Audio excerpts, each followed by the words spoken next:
Kĩoneki kĩa mũthamaki wa bũrũri Uhuru Kenyatta gĩa gũkũria rũhonge rwa iganda kuma harĩ gĩcunjĩ gĩa 9.2 o nginyagia gĩcunjĩ kĩa 20 gũgĩkinyanĩria mwaka wa 2022 rĩu gĩcunjĩ rĩtekegeraire gĩa gũthĩnĩkana kuona ũthuthuria wa ica ikuhĩ ũrĩa ũtabanĩtio nĩ thukuru wa ngathĩ ya igũrũ wa Strathmore ũronania no gĩcunjĩ gĩa 10 kĩa onjoria rũhonge-inĩ rwa ũthondeki wa indo makoretwo mahĩmbĩirie ũhũthĩri wa teknolojĩ ya kĩrĩu. Less than 10% of the SMEs in manufacturing are fully automated.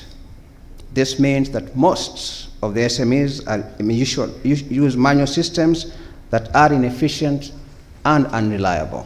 Riboti ĩno ningĩ nĩyonanĩtie ngarama ya igũrũ ya thitima nĩ kĩbarũa kĩngĩ kĩritũ bũrũri ũbatiĩ kũng'ethanĩra nakĩo angĩkorwo kĩoneki gĩkĩ nĩ gĩgaciara matunda. We have what we call the digital business pillar that focuses on the development of a robust digital market characterized by increasing quality and financial inclusion, fair competition, resilient data infrastructure, advanced consumer protection, and greater regional integration.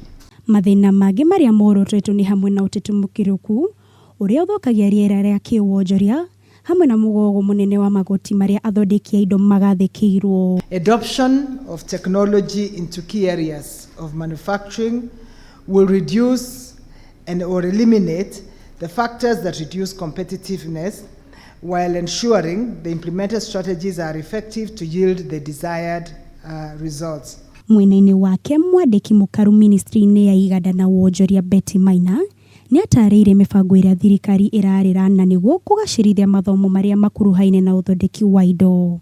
Even if the government reduced the cost of electricity, if you have an outdated machine, it would still be expensive for you.